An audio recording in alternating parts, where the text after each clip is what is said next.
Hello everyone, welcome to LimeGuru channel. In this video, we will learn about Redis.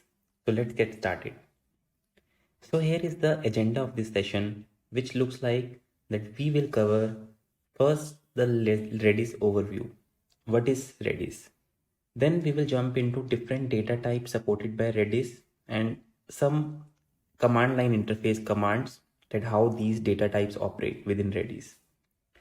Then we will discuss about Redis scans. Then we will discuss Redis as a publisher subscriber model or a PubSub server. How Redis can support caching, which is least recently used or least frequently used. LRU and LFU caching will be discussed through Redis.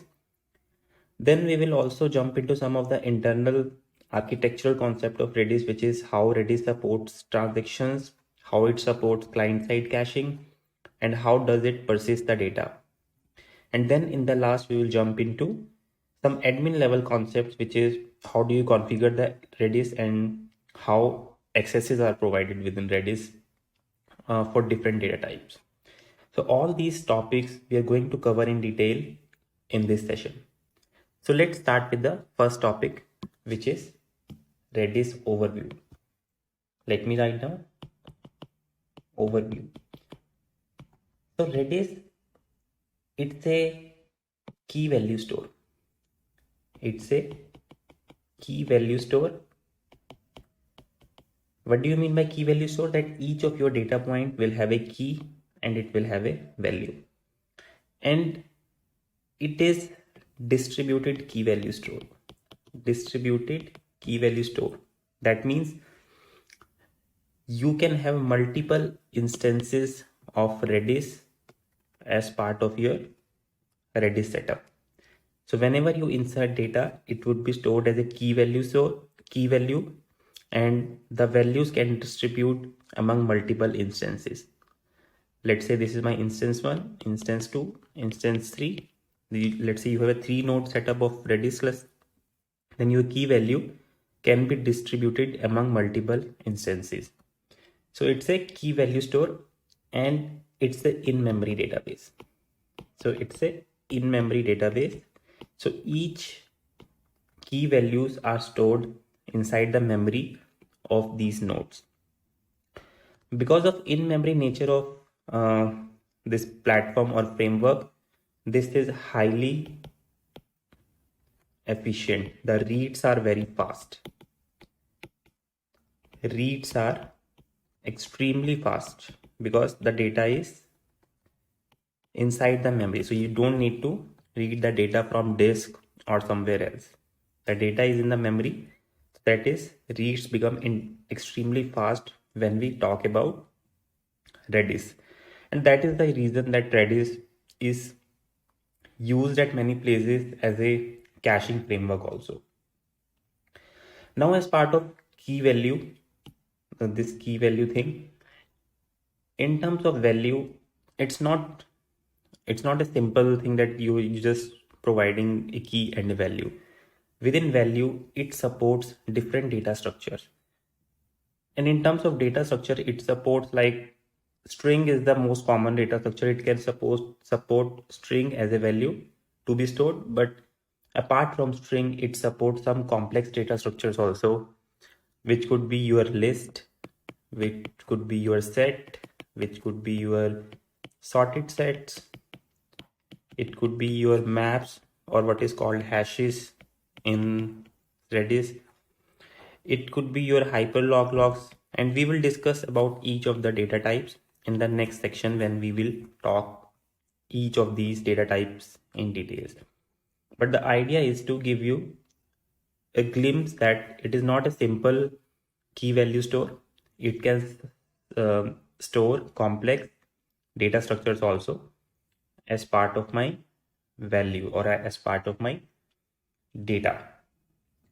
Now, one of the thing is that it supports streams also to be stored as part of value, and that module is called Redis streams.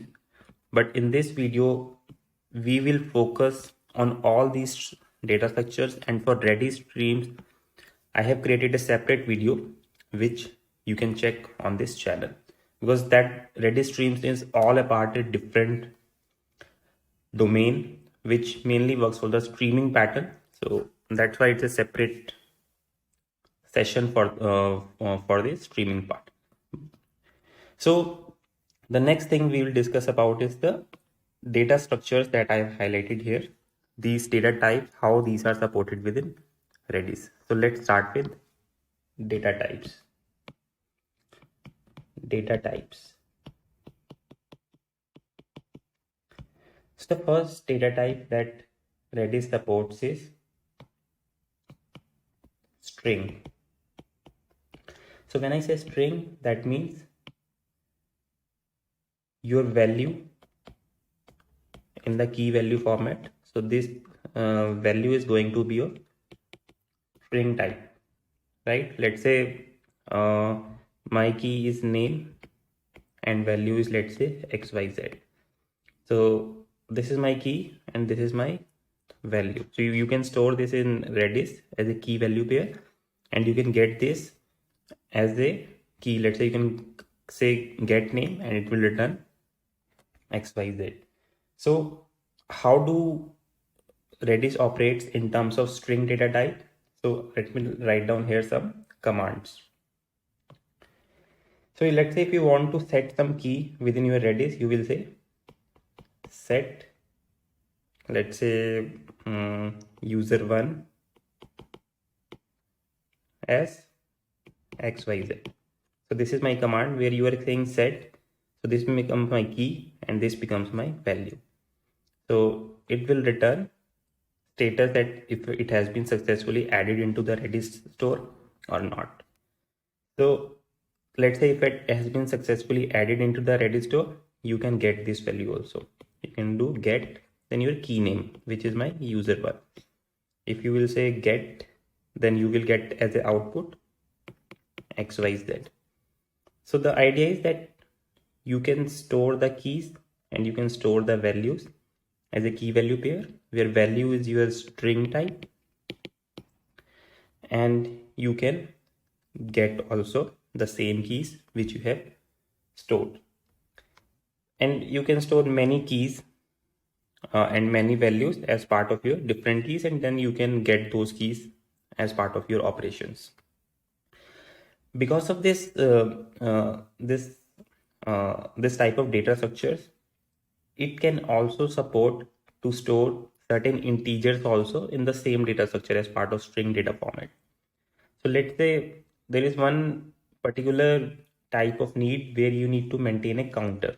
So I can say, let's say set my, let's say, counter variable is X, just for an example. You set it to 10. So when you will say get X, you will get the value as 10. Now, because this is kind of an integer, you can increment this counter also. Those commands are also supported, which is, let's say, incr x. So when you run this command incr x, and after that you will say get x, the value would be 11, because it has, Redis has incremented this value of x by 1 because of running this command increment x. Similarly, you can decrease the value also by running the command. Let me go to the next page. By running the command decr x. Now if you will do the get command again, so what was the value of x earlier? The value was 11. If you do decrement x, so and you will do get, then you will get the value as 10 again. From 11 it will be decreased by 1. So incr and incr and decr are two commands supported within Redis, which will increase the value by 1. Let's say if you don't want to increase the value by 1, but you want to increase or decrease by some other custom number, so there is a command for that also. So that command is incr by, increase by. And in increase by, you will pass the key, which key you want to increase and by how much amount. Let's say 20. So what is the initial value? 10, and you are saying that you want to increase by 20. So if you will say get you will get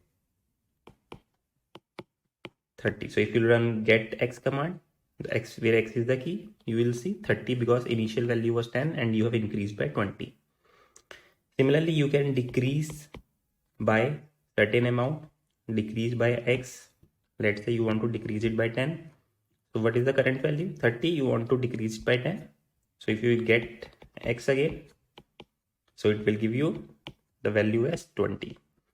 So this is how you can use this string type of pattern to maintain your counters also. If you want Redis to increase or decrease the value implicitly just by running these commands. That is another type of operations which Redis supports. Now, some of the common commands which are applicable to any type of data sets within data types within Redis are, let's say you have a key X with a value 100, or you have a key, let's say user1 with a value, let's say XYZ. So these key values are already there in your data store. And what you want to do is you want to delete certain keys. So to delete any certain keys, what is the command? Del. If you will do delx, it will delete that key. Similarly, you will do del user1, it will delete this key. So you can delete the key from your Redis store using delete command. And similarly, let's say if you want to check whether a particular key exists or not within your data store, you can do that with a exist command. You can say exist x and it will give you either a value of 0 or 1. If the key x exists, then you will get a value as 1 or 0 if the x key does not exist. Similarly, if you want to check for exist user1, where user1 is your key, again you will get 1 or 0 depending on it exists in the Redis store or not. So this delete exist command, you can use it for any data type. The same way we are using for string data type, you can use it for any other data type also, which we will discuss in the later section.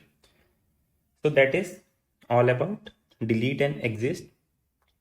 There is another concept which is again applicable to all the data types, which is TTL, which is time to live.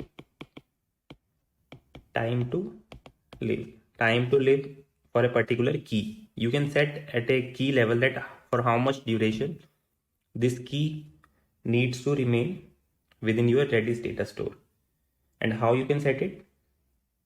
Let's say you have a key as X already there, it's in the Redis store. You can send a command that expire key X after a duration of 5 seconds. So after 5 seconds, when you run this command, this X key would be available in your data store for 5 seconds only. So if you run get X within 5 seconds, you will get the value. If you run get X after 5 seconds, you will not get the value because this X would have been deleted after 5 seconds. So using this, you can evict certain records from your data store if you want to have the records certain time policies that you want to retain the records only for a particular duration of time. And if you want to check like what is the TTL set for this particular key, let's say you set it some time back, but at present you want to check if there is any TTL defined or not. How you can check? Using the TTL command. So if you run TTL X, it will give you the value as 5. That X has a TTL defined as 5 seconds. So this command is to set the TTL, and this command is to get the TTL what has been set previously, right? So again, these two commands are specific to all data types, not specific to string. I'm taking an example for a particular string data type, but any data type which we'll discuss in this video, these commands are supported. So expire, TTL, delete, exist or not. So all these commands are supported for other data types also. I hope this is clear, and I hope you get the idea of string data type also, that you can store a simple key value using string data type, and you can maintain the counters also using the same similar data structure. The next item, the next data type that we will discuss is the list. So let me write down here lists. So within what are lists? It's a ordered collection of items. Let's say you want to create a list with 3 items A, B and C. So this is the ordered collection of items which is list. So you can store this type of data structure also within your Redis. Let's say you want to name it as a key as item. So this is your key and this is your value. So you want to store it within your Redis store. How you will do it? So you will there are separate commands to create list type of data type within Redis. So first you need to do is, let me write down here the command rpush. Then you will need to give your key name, which is item, and then you need to push an item to this list. Right now there is nothing has been pushed, so first item you need to push, let's say, is A.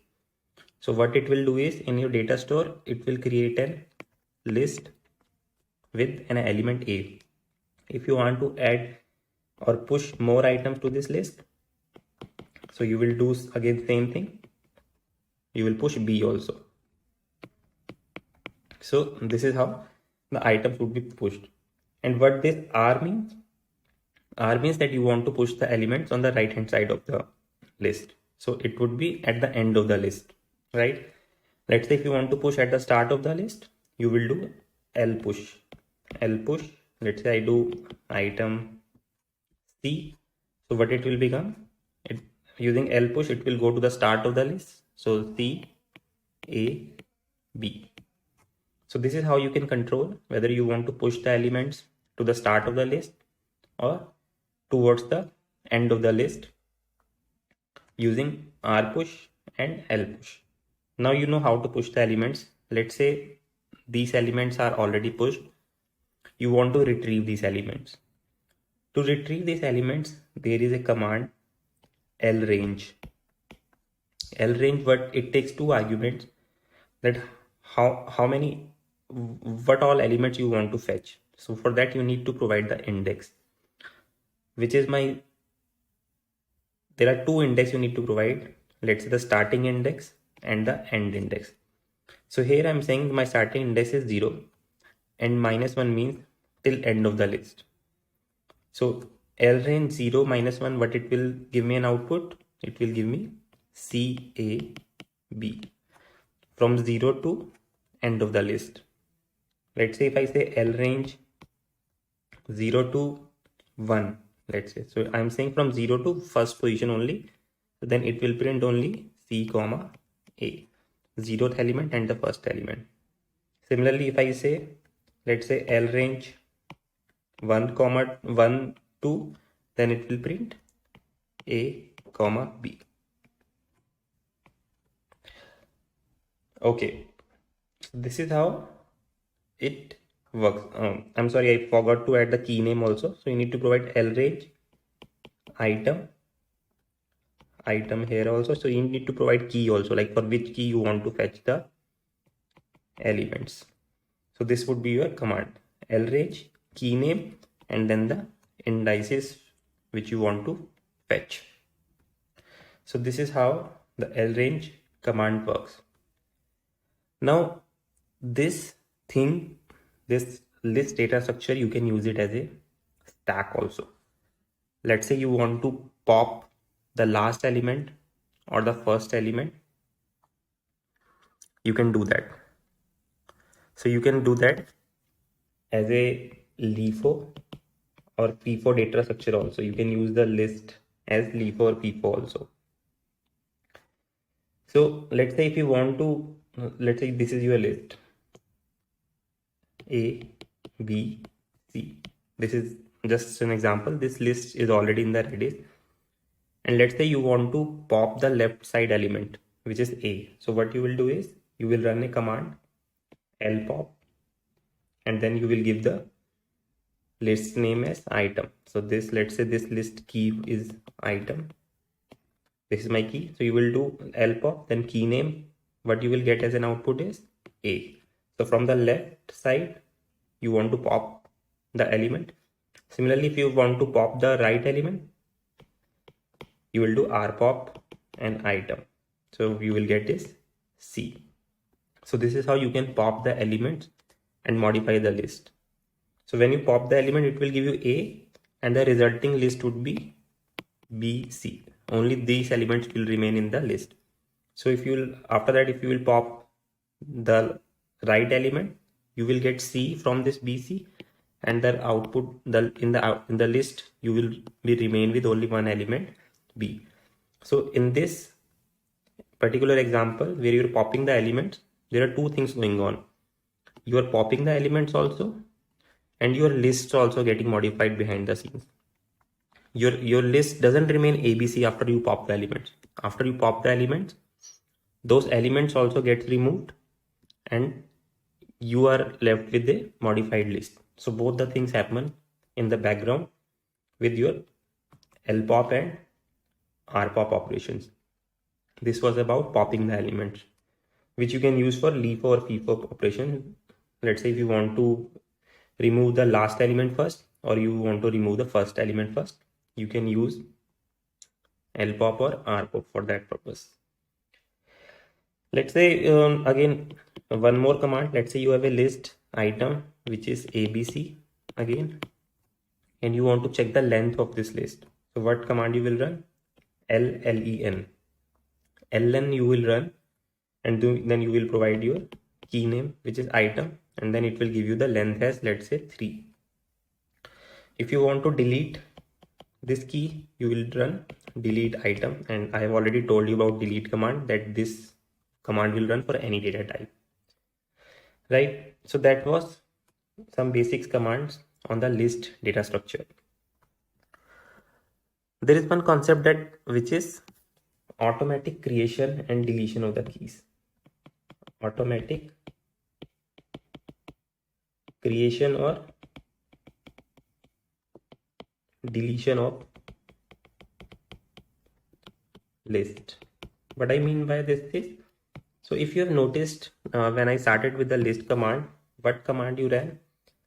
rpush item A. So this item was not existing earlier. This was the first element you were inserting. So Redis internally identifies the list where you are pushing the element, whether that list, this item key already exists or not. If it doesn't exist, if it is the first element in the list, it creates the list automatically and push that first element. So creation of the list happens automatically behind the scenes in Redis. You don't need to explicitly say that I want to create my list and then you will start pushing. No, you will start pushing the elements directly, and if it's the first element, then it will automatically create the list. Similarly, let's say if you remove the elements one by one, and the moment you reach to a point that you are removing the last element, once you reach to a point that you are removing the last element, then you are left with an empty list. Then that key will be automatically removed from the Redis store. This item key would be automatically removed from the item store. So this is the concept of automatic creation or deletion of list, that you no need to explicitly create the list. To create list explicitly, Redis takes care of this automatically. For the first time push operation, it will create the list automatically at the time of first push, and at the time of last removal of the element, it will automatically destroy that key. So it will automatically create the list with the key, it will automatically destroy that list with the key, depending on whether it's a first element or a last element in the list. So that is one of the features which Redis maintains internally. Okay, the next data type we will discuss is the hashes, which is you can think of it as a maps also, but in Redis it is called hashes.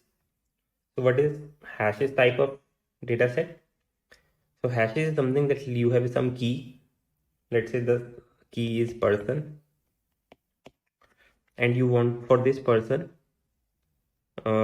maybe you can give some certain more relevant key. Let's say there is a person with ID 1000, and this is my key. And for this person, you want to store multiple key value pair.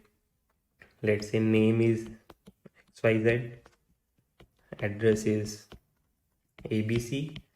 So for this, you want to store multiple things. My key is one, but you want to store multiple key value pairs for the same key. So this type of data structure is hashes, where you are creating a map of things for the same key. So Redis support this kind of structure also, and to insert such type of data, the commands look like this. For hashes, you will use hset. So hset, it will create your hashes, and you will have to define the key after that. So key is, let's say, 1000. So let's say you want to insert the name first. So what it will do is, it is my Redis key, and then this is my inside the Redis key. It is creating a map with the key as name and value as XYZ. The same way I was explaining here. So after this operation, this first thing is inserted. If you want to add more keys to the same key, to the same person with an ID 1000, you want to add address also, you can run another command, address as ABC. So after both these command, your structure will look like this. For the same key, person 1000, you have stored two different key value pair. One is with name, one is with address. Right? If you want to get something, you can use hget command, and you can say you want to get for this person 1000, and what key you want to get? You want to get name. Then it will print the name as XYZ. Similarly, you can print address also by providing here as address. And you can print everything also in one command. For that, you need to use hget all command, and you will just need to provide the key person 1000. So if you'll do this, then it will print all the key value pairs, which is like name XYZ and address as ABC. So hget command, you will need to provide particular map key also. In hget all, it will print the complete map. Everything, whatever is stored for this person 1000, it will print. Similarly, during the set operation also, you can set multiple keys in one go. So here what you were doing was, you were setting each key in a different command. First you set the name, and then you set the address in a different command. You can set everything in a single command also using hmset, which is multi. M is multi, acronym for multi. So you want to set multiple keys in one command. You will say that I want to set for this key, and what all values you want to set? My name as XYZ and address as ABC. So everything you have provided in a single command using hmset, and then you can get it using either hget or hget all operation, depending on whether you want a single key or all the keys. So this is how hashes work. A map data structure works within Redis, and rest of the things remain same. Like you can delete the key, you can check whether a particular key exists or not using del command and exist command. That was about hashes.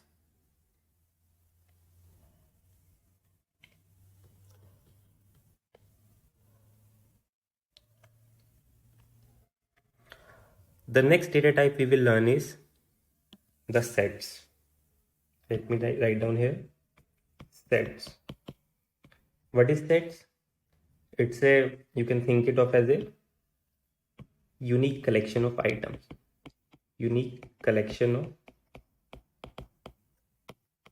items, and there is no guarantee of order. These are unordered unique collection of items. So let's say if I have to store A, B, C, A, B in a set, then my set will consist of A, B, C. It only contains the unique values. There is no repetition. And in a set, the order can be either ABC or BAC. There is no predefined order. It can be in any orders, but it's a collection of unordered items. So that is my set. So if you want to use such type of data structure within Redis, you can do so using the command sadd. So set add means you need to define a key. Again, let's say my key is item. Let's say this, for this thing you want to store in item key. So you need to do sadd in item, and then you will do A. Similarly, if you add more items in the same key, B. Sadd item C. So it will create so here my set was A. After this command my set was AB. After this command my set was ACB, let's say. So there is no predefined ordering. Any item can go to any place within set. It is an unordered collection. So this way you can create a set. Now let's say if you want to print the set, so you will say S members of item, your key. You will provide the key using in the command S members, and you will get as an output AB. Sometime you will get ABC, sometime you will get ACB. Any order you will get when you print the members of the set. If you want to check if any particular item is a member or not for that particular set, let's say whether you want to check whether C exists in a set or not. So what command you will run? You will run sysmember. Sysmember, you will provide the key and you will provide the item name which you want to check. Let's say you want to check for C. So it will check in the item set whether C exists or not, and it will give you value 1 or 0. 1 if it exists, 0 if it doesn't exist. So this is command to create a set or add the elements to the set. Using this you can print the set, and using this you can check the existence of an element within your set. This is how sets work. The similar collection in Redis is sorted sets. Because we have seen in sets, the order is not maintained. It can be unordered collection. So if you have a need where you want to maintain the order also, then for that you will use sorted set. So it's an ordered collection of unique items. Right, so it will maintain the order, and it maintains the order based on certain inputs you provide, which I'll cover just now. So the commands to create the sorted set is zadd. Again, let's say you want to create a sorted set with the key name as item. Now when you're creating a sorted set, you need to pass two values. One is the score of the value, and second is the item within that value. What is this thing and what is this thing? So let's say I want to create a set as ABC. So ABC are my items which I want to create, right? So A is something which will go inside the set, but this number is something which is called score. So you will give a score also to a number, and based on score, Redis will decide that which position, how do you want to order your collection, right? So what I mean is, let's say you have zadd item, you add another item with a score of 1001 and B, then 1001 is more than 1000, then B will come after A. So you will decide the ordering based on this scoring. Let's say you add another item with a higher score, 1001 C, then it would be ABC. So So whenever you get the items, whenever you get print your set, you will always get ABC in the order of scoring. In the ascending order of scoring, you will get your items back. You will get your sorted sets back. So in a way, Redis does not sort the elements in a set, but in a way you are providing the sorting kind of. Sorry, this was 1002. So 1000, 1001, 1002. So in a way you are providing the ordering of the elements based on the score you are providing to those elements, right? So if you add, let's say, another element, z add item, let's say the score you provide is 999 and D. So 999 is lesser than all of these three. So it will go prior in the list. So it will go D, A, B, C. The last element remains C with the highest score, and the first element remains D with the lowest score, even though you have inserted it at a later point of time, but ordering happens based on a score which you are providing. So this is how the sorted set works within Redis. Now let's say if you want to fetch the elements, you can use zrange command. Zrange command, you will give your key, let's say item, and you will print that, you will say provide the indices that you want to get from 0 to -1, that you want to get all the elements starting from 0 index till the end of the set. So it will print DABC, assuming you have all these 4 elements. Let's say if you want to get all the elements with scores also, you will provide a command that you want to get all the elements but with scores. So you will mention with scores. So this will become your command. If you want to get the elements with score, then it will print D as 999, A as 1000, B as 1001, and C as 1002. So this is how it will print the elements if you specify that you want to get the elements with scores. So this is how sorted this works. Sorted set works, where you can create sorted collection of elements based on the scores you are providing. Okay. The next data structure we will learn about is hyperlog logs. Let me write down here. Hyperlog logs. Now this is a special kind of a data structure which is required for specific use cases only. Let's say you want to count how many unique records exist in your collection. Let's say you have a collection A, B, C, D, A, B, B, and so on. C, you have a long list, right? You want to calculate what is the count of unique elements. So unique elements are A, B, C, D, which is 4, but number of elements are many more, right? Number of elements are 1, 2, 3, 4, 5, 6, 7, 8, 9. There are 9 elements, but out of 9 elements, 4 are unique elements. So hyperlog logs data structure is used to calculate the unique elements in a set, and this is also called cardinality of the set. Where it is used, one of the example could be, let's say multiple users are visiting your website on a daily basis. So user 1 is visiting, user 2 is visiting, user 3 is visiting, then user 1 is again visiting, user 1 is again visiting, user 2, user 3. So this is the pattern that different users are visiting your website. You don't need all of this data. What matters to you is that how many unique visitors visited your website. How many unique visitors visited your website? What is the unique count? User 1 visited, 2 visited, and 3 visited. Only 3 unique visitors visited. So if you have to implement this on your own, you will need you will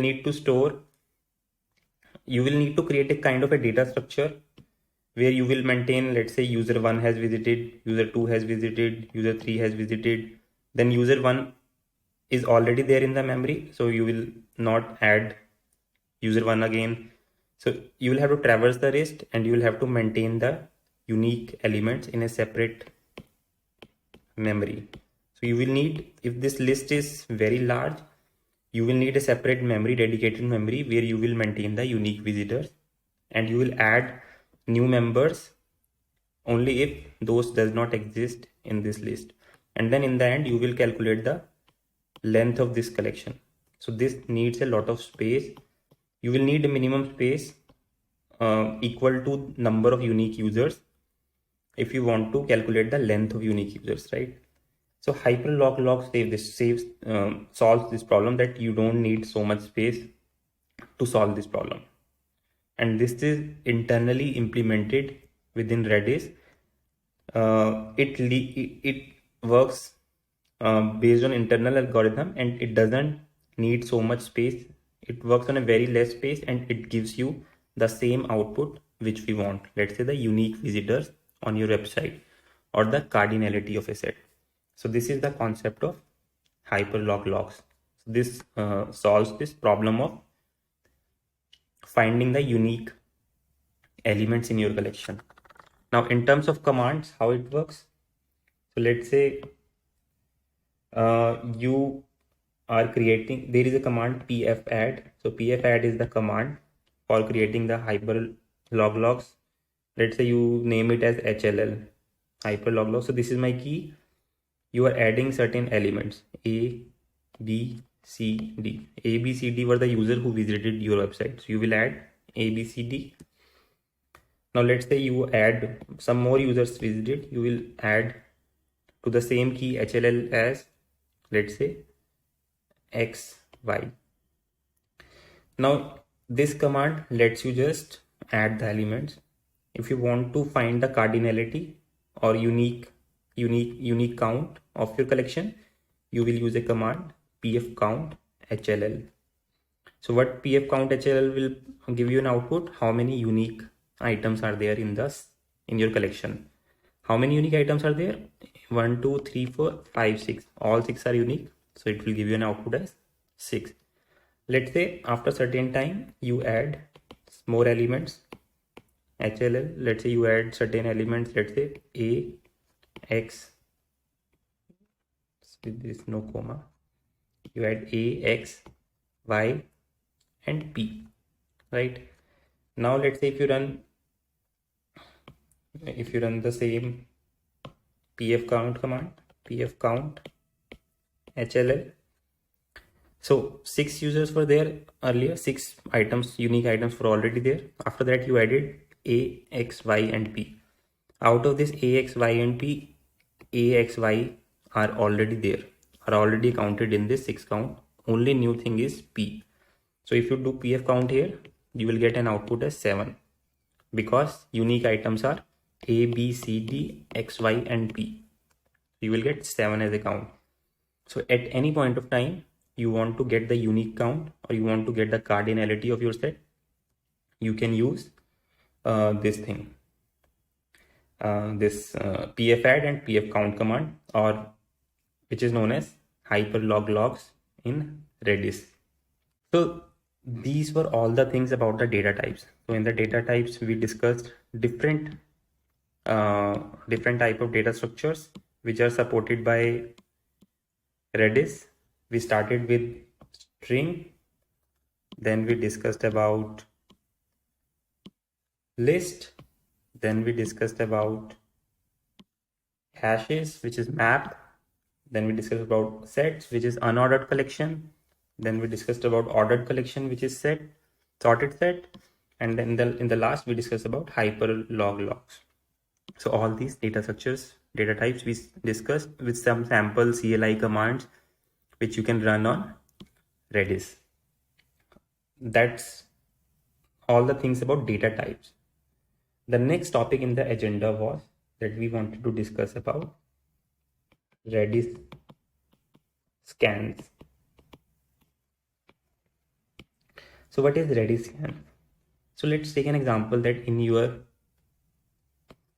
Redis store you have a multiple key value pairs, right? So this is my key. Now this is my value. Now these values could be of any type. It could be string, it could be list, it could be sets, sorted sets, HLS. Every value will have a key, right? Let's say this is your key 1, key 2, key 3, key 4, and so on. You will have a large collection of key value pairs. Scans are basically if you want to scan multiple keys. Till now what you were doing was you were getting a single key only, right? But let's say if you want to get multiple keys, for that you will need to use scan operation. So scan is basically for fetching multiple keys, and you will fetch multiple keys based on certain pattern. So you will specify certain pattern, and whatever keys will match with that pattern, you will get those keys.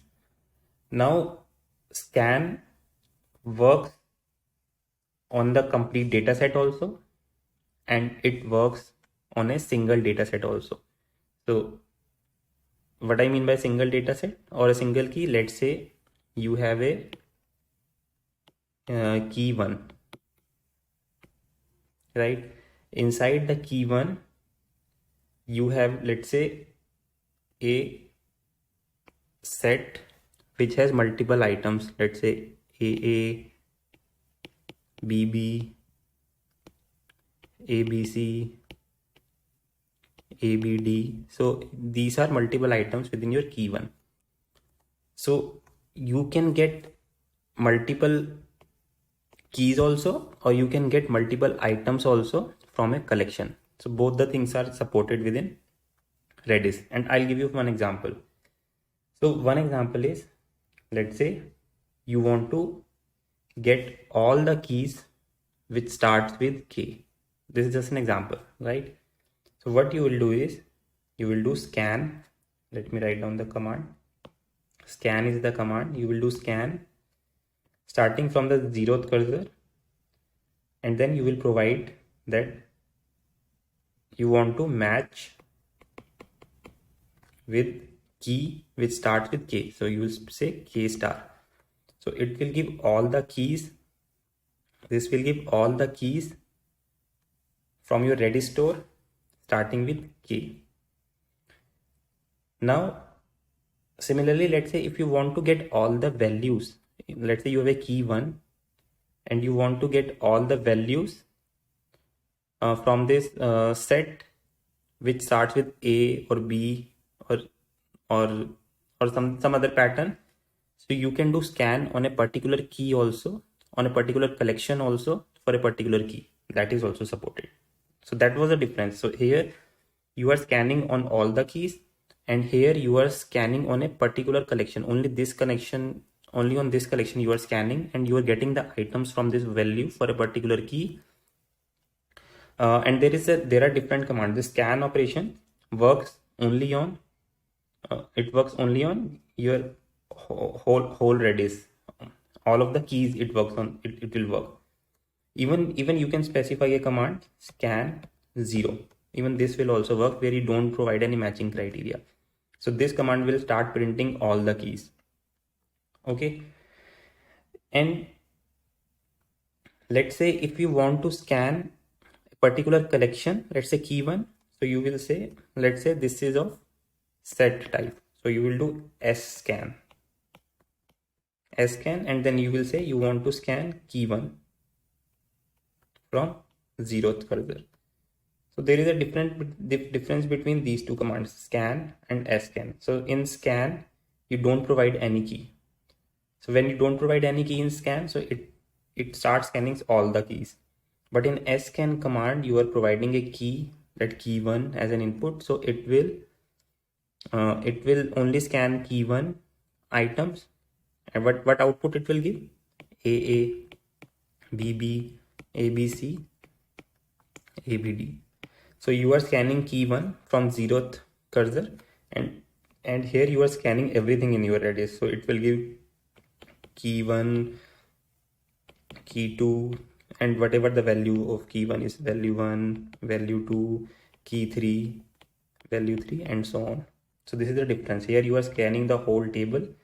Here you are scanning a particular key. So both these things are supported. Similarly, this scan is specifically to scan a set. If you want to scan sorted set, you will do zscan. If you want to scan a particular hash or a map, you will do hscan. So depending on the data type which exists in your key one, you will either use scan, zscan or hscan. If it's a set, you will use, if you want to scan a set, you will use scan. If you want to scan a sorted set, you will use zscan. And if you want to scan map, then you will use hscan. So this is how these three works. Now these three are for any particular keys, and this is for the whole table. I hope you get the difference, right? What you can do and how the outcome will change depending on whether you are doing a scan of a table or you are doing a scan on a particular key or a particular data set. You can also do a scan based on a type. So what I mean by scan on a type, so let's say you want to scan all the keys which are of which has a value of type ordered set. So let's say in key 1 you have a string, in key 2 you have a z set. Z set is basically my ordered set.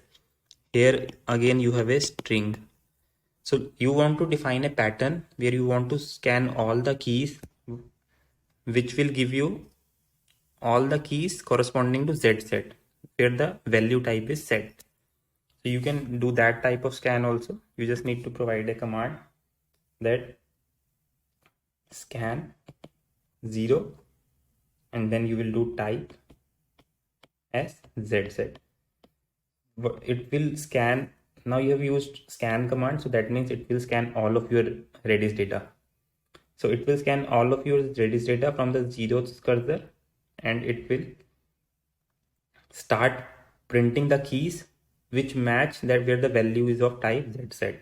So only if you look here, so only let's say these two were Z set, so only key 2 and key 4 you will get as an output. You will get key 2 and key 4 data only.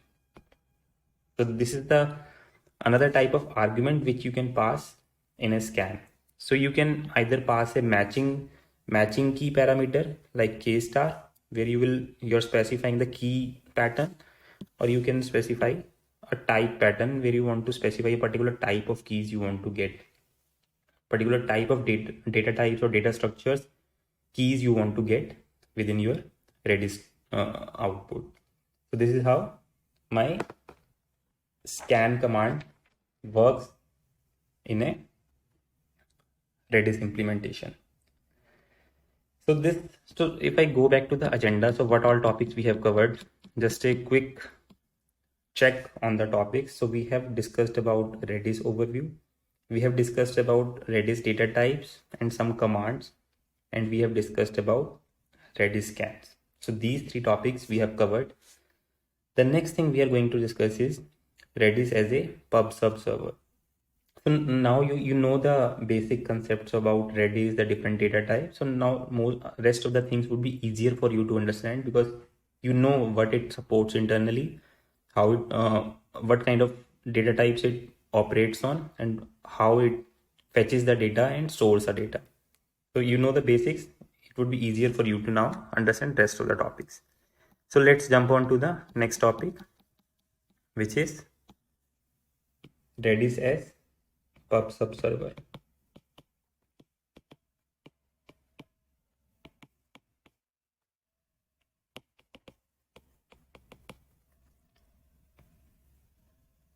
So when you say Redis is a pub, what is pub sub? In a pub sub, let's say you have a certain key. So in Redis, everything is based on key, right? So someone is publishing the data on this key, which is my publisher, and someone can subscribe to that key, which is my subscriber. So anything published to this key, if anyone has subscribed to this key, would be received by this subscriber. So So here you have publisher and here you have subscriber, right? So this is a PubSub server that you can subscribe to any of the key and you will start getting the elements which publisher is publishing. So the first thing is that how publisher will publish the things.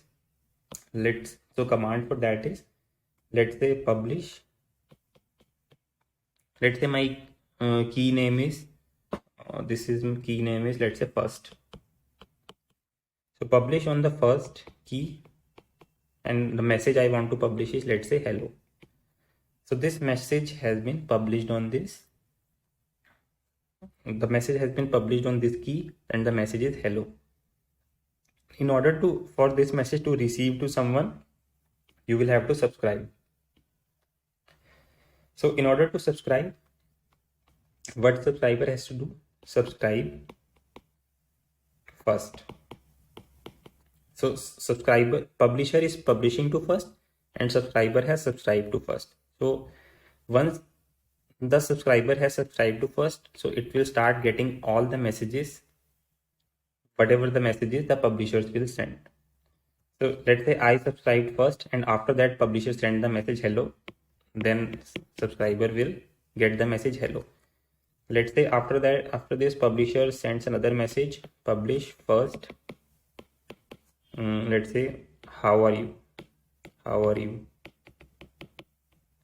Then the next message is subscriber has subscribed only once, so it will keep on getting the messages. Next, as soon as the publisher publish this message, subscriber will get this message, how are you.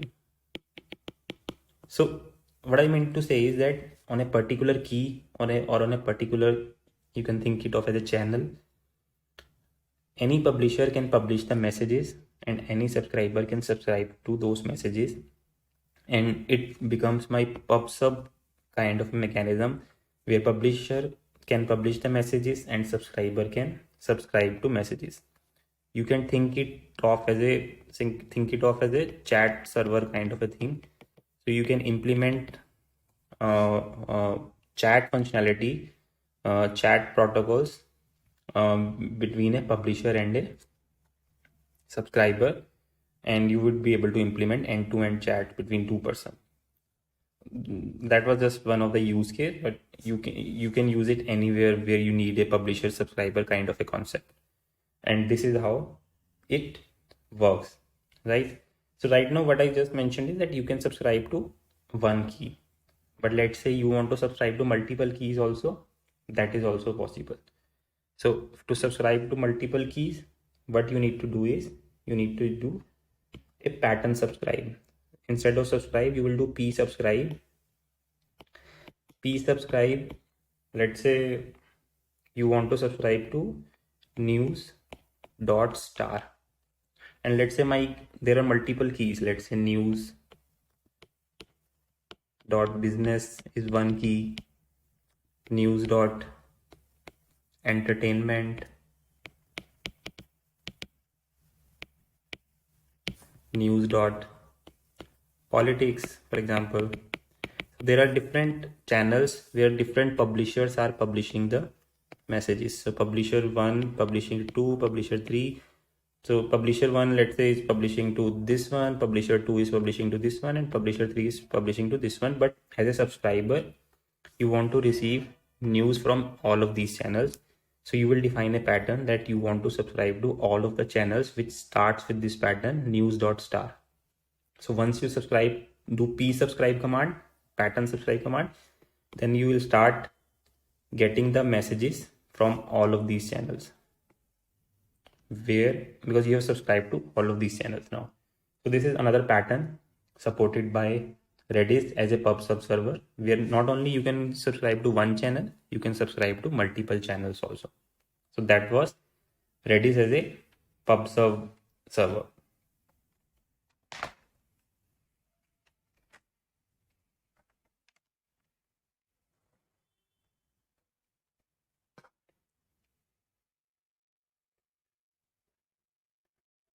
The next concept we are going to discuss about is Redis as a cache. So how you can use Redis as a cache, and we will discuss about two types of cache. One is LRU and second one is LFU, least recently used cache and least frequently used cache. And what is the difference between both these? So least recently used cache, in what happens in least recently used, let's say you have created a cache of a particular size and you have multiple key values. So whatever keys are used, whatever key is used has not been used in the recent time, which whatever is the oldest key, that would be evicted if your cache size is getting full. So let's say your cache size is getting full and you want to insert new data in this cache. So whatever key, the oldest key which has not been used, that would be evicted and it will create a space for a new item to be added. And this is my least recently used. And how LFU will work, least frequently used. So let's say you have multiple keys, key 1, key 2, 3 and 4. Based on the data access patterns, let's say key 1 was fetched multiple times by the user, key 2 was fetched multiple times by the user, 3 was also fetched multiple times, but 4 is the key where very few requests were sent. So out of all the keys, this key was used very less time in terms of client request, client access or data access pattern. So it maintains a access pattern internally that how many times this key has been read. So any new key comes when the caching is about to full, which one would be evicted, which has been used less often. So one works on the principle of oldest key eviction and other caching works on the principle of the key eviction which has been used less often. So that is why least frequently used. The name itself specifies the concept least recently used and least frequently used. So both these types of caching can be implemented within Redis. Let's say if you want to implement LRU, right? So there are certain configurations you need to do. First thing is you need to define the memory size of the cache. Now this is something which is defined in the Redis configuration. So let's say you have defined it as a 100 MB, right?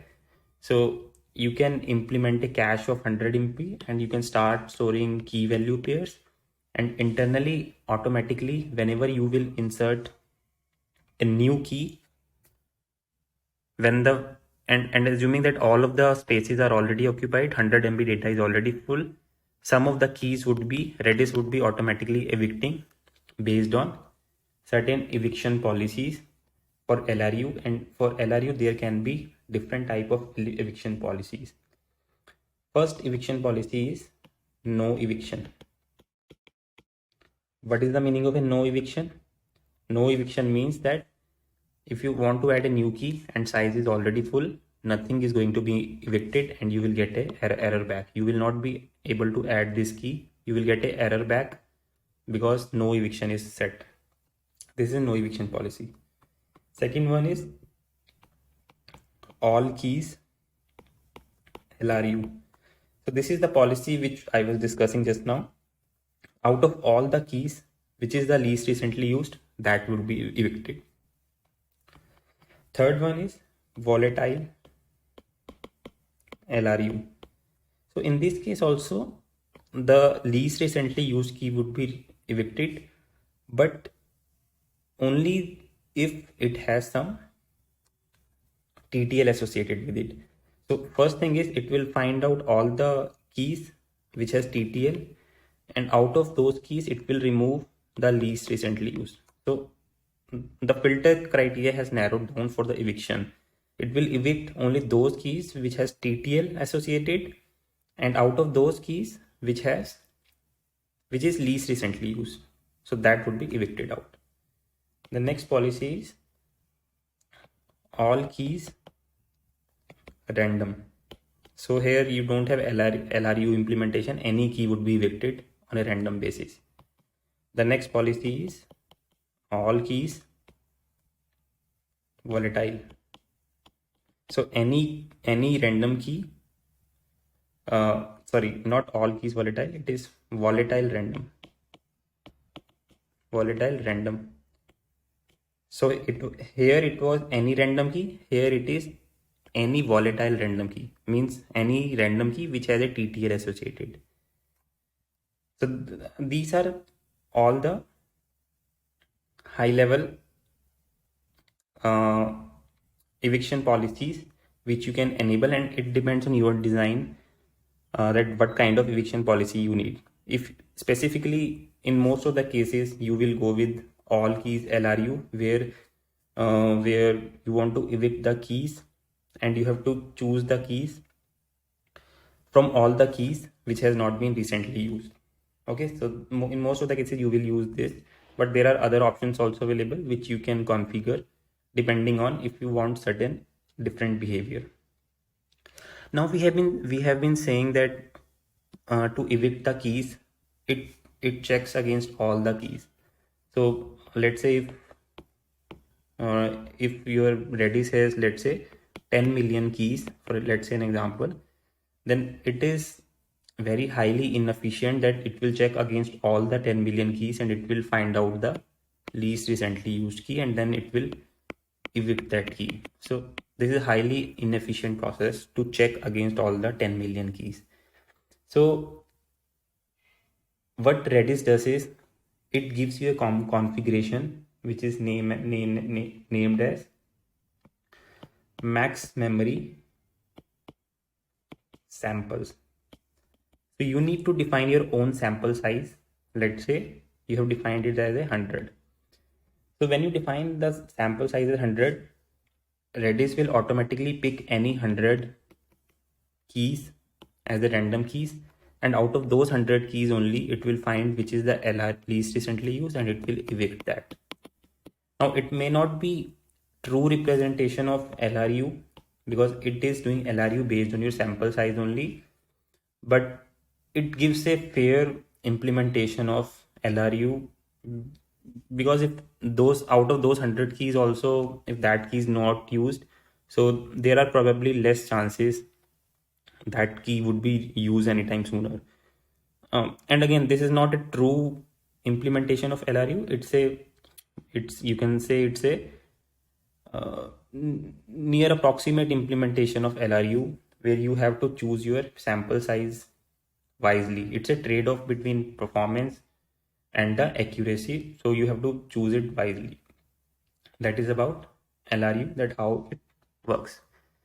The second caching which we were discussing was LFU, which is least frequently used. So in order to implement least frequently used, how Redis implements is there are two because we were saying that it depends on the data access pattern, that how many times each key has been accessed. So let's say this key has been used 100 times, this key has been used 200 times, this key has been used 50 times, and this is 10 times. So whenever the memory will become full, then key 4 has to be removed because it has to be accessed lesser time. So Redis has to maintain these counters somewhere so that during the eviction process it can identify that how many times these keys have been used. So Redis maintains this counter internally, and there are two configurations, LFU decay time and LFU log factor. So it's not that that these counters keep on increasing throughout the lifetime, right? So these counters has to be reset also at some point of time, and that is to make the process efficient. So when we have to reset these counters, that is decided by LFU decay time, that how much time in minutes you can specify here that these counters can reset, and then it will start incrementing the counter again. And you want to saturate the counters also, so for that LFU log factor is given, and this is something in terms of number of requests. Let's say you say after 10 million requests, you want to saturate the counter. So both these properties are provided, is something which is configurable within Redis configuration when you want to implement LFU. So this is how Redis implements the caching mechanism, how Redis can be used for LRU or LFU. I hope this is clear, right? The next topic in Redis we will discuss about is Redis transactions. Redis transactions. What is Redis transactions? So in RDBMS relational databases, you might have heard of concept that if you want to execute multiple statements, multiple commands, let's say you want to do operation 1, operation 2, operation 3, either all of these has to be executed or none of these has to be executed. So this is the concept of atomic transactions. Atomic transactions. And this is specific to those cases where you want to maintain atomicity within your transactions, that either one should execute or either all should execute or none should execute. So Redis gives a fair implementation of the similar concept, that you can maintain the atomicity within your transactions. And how it supports is using the multi command. So before executing any command, you need to run multi command, and inside multi you can send multiple commands within your pipeline. Let's say command 1, command 2, command 3, which is your operation 1, operation 2, operation 3. Let's say you want to execute all these 3 statements as part of your transaction, and then after that you will say execute. So what happens internally in Redis is that when you initiate your commands starting with multi, then all the subsequent commands, command 1, 2, 3 are not executed immediately. In fact, it would be queued up. It will go to queue. It will again go to queue. It will again go to queue at the Redis server side. So all these commands you are sending as part of your multi-block will be queued up at the Redis server. And when you will send a signal to execute, only then at the server side, all of these commands would be executed. Now let's say if you send command 1 and when you are sending command 2, Redis gives some error. So that means so when at the command 2 Redis gives you error, so Redis knows that these commands are part of the multi statement, so it will not execute the C1 also. This C1 was already in queue, it was not executed yet.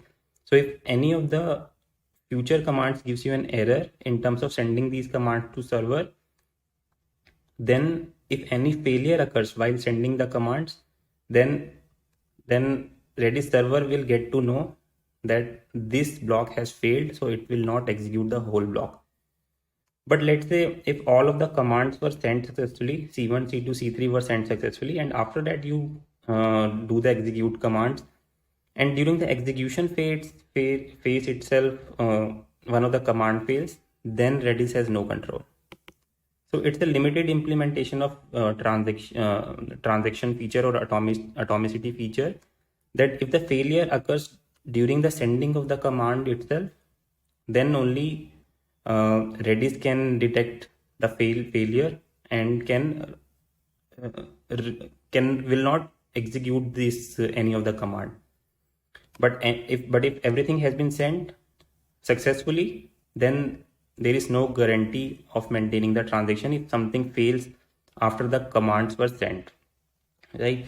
So it's a fair, that's why I was saying that it's a fair implementation of transactions.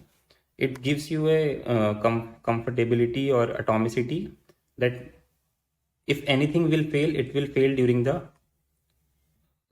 while sending the command itself. There are very less chances the failure will occur if this process was successful. If queuing concept was successful, then there are very less chances that it will fail during the execution process. So if any failure will occur, it will occur at this phase only.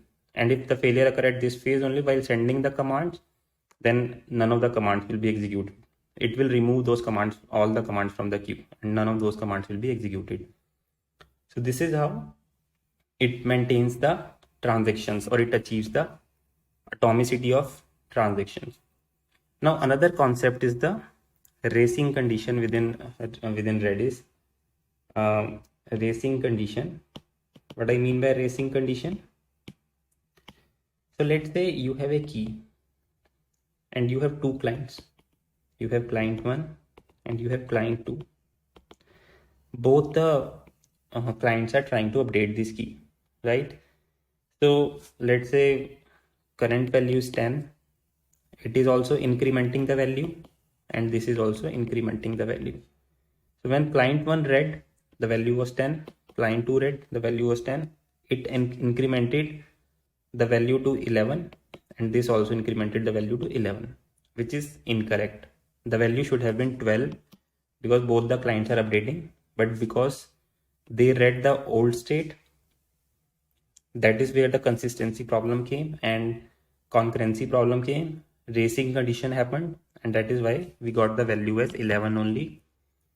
So how Redis solves this problem? Redis solves this problem with the help of locks. So let's say if you want to update some key and you want the data consistency also, there is a concept of watching the key. So you can say that you can run a command watch key. Now within the watch key, it will watch what is the current value. The current value is, let's say, 10. Now this is, let's say, client 2 is doing, right? Now inside the watch key, it is increasing the values from 10 to 1. It is changing the value to 11. So this is my command, right? And after that, I send to execute this command. Now this has to be done in multi-block, let's say, right? So, as part of multi-block, what I'm doing is I'm first getting the C1 and I'm then incrementing the C1. First I get and then increment.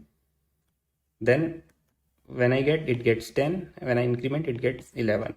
But in doing all these process, client 1 changed the value from 10 to 11. The value has changed. So because of the watch thing, it watched the value as 10, but during the execution phase, it will say the value has already been changed to 11. It is not 10. So this thing will fail. So whatever was watched initially, at the time of execution also, the value should remain same. If something has changed in the background by some other client, then this process will fail and you have to restart your operations again so that data consistency can remain. So there is a concept of watch using which you can watch a key, and whatever value you read during the watch process, during the execution time also, that value should remain same. If in between this process some other client changes the value, your process will fail and you need to restart your process. That is something you need to handle at your hand. So this is how this Redis maintains the racing condition. It handles a racing condition for updating the keys. So that was all about how it maintains the transactions and handles the locking or the racing conditions. Okay, moving to the next topic. The next topic we are going to discuss is Redis client-side caching. Client-side caching, and do not confuse this caching with the server-side caching, which we have discussed in LRU and LFU. LRU and LFU are server-side caching, where you are creating the cache on the server side and apply different eviction policies. But this is client-side caching. What it means is, let's say you have a Redis store, you have certain key values, right? You have client 1, you ask for some key and you get the value at the client side. Let's say there is a need that you want to cache this key value at the client side itself, so that you don't need to hit the Redis server again and again. It will have many benefits. First thing is, If client has to get this value, it will get it from the local cache. It doesn't need to hit the server, so latency is reduced. Second benefit is that your Redis server is not receiving many hits, it's receiving lesser requests, so lesser load on Redis. So this is also one of the benefit. Now this is the benefit only, but there are some disadvantage also. Disadvantage is, let's say you have cached the key values, but in the background that value of that key has changed. So possibility of stale data. So the whatever data you have cached on your local, it might be possible that data is stale. So this is one of the biggest disadvantage. So it is it is advised you have to implement this caching where you are pretty much confident that these key values are not going to change very frequently. So those keys which are changed infrequently, you can implement caching for those things, but there is no guarantee still, right? Maybe you have assumed that the key will not change or value will not change. There is a possibility in the background it may change. So Redis provides certain mechanisms using which you can still remain consistent with the servers. On the client side, you can still remain consistent with the server side. And what those mechanisms are, that mechanism is called tracking. So, and this is applicable for client side caching. Client side caching. What tracking means, that whatever key you have cached on the client side and the same key exists on the server side also. So there has to be a track in between client and server, whether both are consistent or not. Now this tracking happens based on two things. First concept is that, so whatever key you have requested from the server, you have requested the server to cache this key, then server will keep a track that this key which has been sent to client 1 has cached this key. So server will keep a track. Now anything changes on this key on the server side, server already has a track that client 1 has cached this key, so it will send a message, invalidate message to the client that please remove this key from the local cache because this has been changed on the server. So here server is doing the tracking that whether this key is being used by any client or not, and if it's used, to send a invalidate message to the client that please invalidate from your local cache. So once the client will receive invalidate message, it will remove this key from the local cache, and this way both client and server will remain consistent.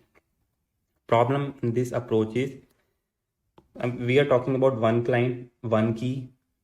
There would be multiple clients doing the local caching. There would be multiple keys being cached. Let's say there are 10 million keys being cached, just as an example, and there are 100 clients doing the caching. So server will have to maintain mapping of all of these keys and all of these clients, and will have to send a lot of invalidate message to multiple clients and for multiple keys whenever those keys are changing.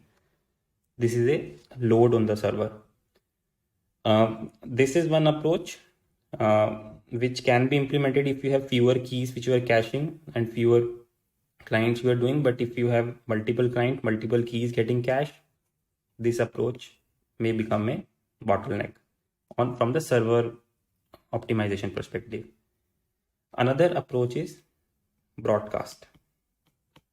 Broadcast is something where server does not maintain this information, like which keys are being cached by which client. In fact, what happens in broadcast is, let's say you have a client 1, client 2, client 3, and you have a server on the server side, you have data where you have key 1, key 2, key 3. So any changes happening on the keys will be broadcasted to all, irrespective that client is using the key or not. So server does not maintain that mapping which client are using this key. Server will broadcast this invalidate message to all, and if client is using that key, then client will remove that key from the local cache. So this broadcast is another mechanism using which the keys are tracked to make sure keys on the client side and the server side are consistent. And out of these clients, there can be certain cases where, let's say, C1 is modifying one key, C1 is modifying one key, K1, and C1 in itself again gets a message that please invalidate that key. So I mean, C1 doesn't need that message because C1 in itself is modifying that key. So C1 can send this key with a concept that no loop. I am modifying this key with a signal of no loop. C1 will send. So whoever sends a signal of no loop, then server does not broadcast that information to that particular client, but it broadcasts to all other clients. So the client who is modifying the key will not receive this broadcast information because that information is already available to client, because that client is only modifying the value. So this broadcast value does not go to that using the no loop signal, and all other client will receive the broadcast information.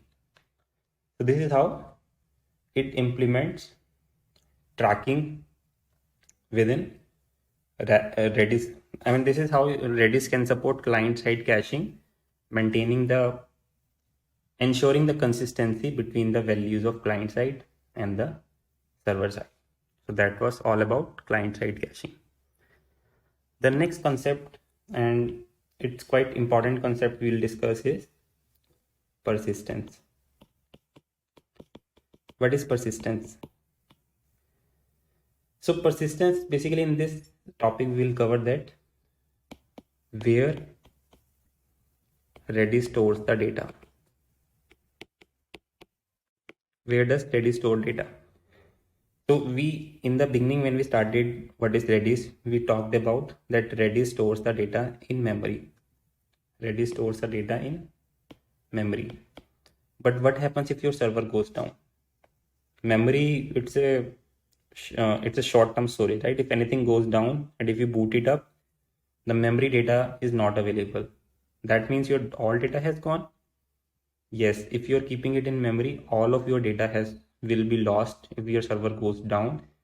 So in order to avoid that, Redis supports different type of persistence where you can keep the backup of your data. So first persistence is RDB persistence, which is Redis DB, and second persistence is AOF, which is append only files. So RDB is basically, it's like creating a snapshot of your memory data. So whatever data is going into the memory, you will define a frequency. Let's say after every hour, after every 4 hours, 5 hours, whatever frequency you define, it will take the memory data and it will snapshot it onto the physical storage, so that if anything goes wrong onto the server side and you restart your server, you can load the snapshot back into memory, right? So this is one type of database. Another type of storage is AOF, append only files, which stores all the commands in append only file. Let's say you are sending multiple commands, set key value, K1 value 1, K2 value 2. So you are sending multiple commands. So all these commands go to your AOF file. So difference between AOF and RDB is AOF stores the commands and RDB stores the actual data. What is the benefit of AOF? The benefit of AOF is, let's say something goes wrong and your server has started up, you can execute those commands again to restore your data. So both the techniques are restoring your data. The only difference is here you are doing data copy. Whatever data was snapshotted, you are copying the data in itself. But here you are doing execution of the commands. Whatever order of commands you received, you repeat the same scenario again, you simulate the same scenario again, you execute the same commands again, so that the same data can be generated eventually using those commands. So that is the difference between RDB and AOF. What approach you will implement? Ideally, it's a mix of both. And why? The reason is because in RDB, you are defining a frequency that your data will be snapshotted after, let's say, 1 hour. Right? Let's say it is getting snapshotted at 12 p.m., 1 p.m., 2 p.m. So the last snapshot was 12 p.m. Then between 12 p.m. to 1 p.m., something happened at 12:30. Your server crashed. So all the data in between 12 to 12:30 has not been snapshotted yet. So there is a delta data in between this 1 hour period, which does not exist on RDB. But AOF files are something which you can define that these can continuously update. All the commands which you are sending to the server, they can continuously update within this AOF, and the command would be available. So that is why it is preferable to have both type of approach, so that whatever data you have in snapshot, you can recover from RDBs, and the delta data which has not been snapshotted yet, you can recover from these commands, so that you have the same representation of the data again, which was there before your servers went down, before there was any failure. So that is how Redis ensures the data persistence. I hope this concept is also clear. Now we will jump into the last concept, which is Redis config and ACLs. And we will cover this very briefly, because in terms of configuration, Redis has a lot of configuration and we cannot go in each of the configuration in detail, right? But what I wanted to tell you was that Redis supports different ways to configure Redis server. So Redis has redis.conf file, where you can define all of the configurations related to your Redis server in redis.conf file.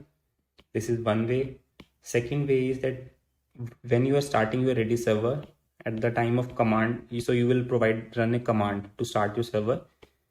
While running the command, you can provide certain command line arguments to define your configuration. So configurations can be defined in this command also, which you can supply as part of your arguments while running the server. And the third way is that once your server has started, at runtime also you can change any configuration, and there is a command for that, like setconf and getconf. So you can run these commands at the runtime also. So what I wanted to tell you was that in Redis you can change the configuration in 3 ways, either through conf file before starting the server, command line at the time of starting the server, and runtime after starting the server. In all 3 combinations, you can change the Redis configuration parameters at the server side. The next thing I wanted to tell you is the ACLs. So ACLs is something that using ACLs, Redis gives you flexibility that on your keys, let's say in your Redis, you have multiple keys K1, K2, K3 and values V1, V2, V3. So what keys should be accessed by which all users, you can control that within ACLs. So you can create the users, and once users are created, you can grant certain accesses, and while granting certain accesses, you can define key patterns. Let's say user 1 should only access K1 star type of keys. So all the keys starting with K1 should be accessible by user U1. So user 2 can have some other pattern, user 3 can have some other pattern, but you can grant access to individual users with their passwords and all the policies you can define using ACL interface provided by Redis. That is just I wanted to briefly touch upon that this flexibility is also available within Redis. So this is all I wanted to cover about Redis. Going back to the agenda quickly, if we have missed anything or not. So we discussed about Redis overview. What is Redis? We discussed different Redis data types in terms of list, string sets, sorted sets, hash sets, hash maps.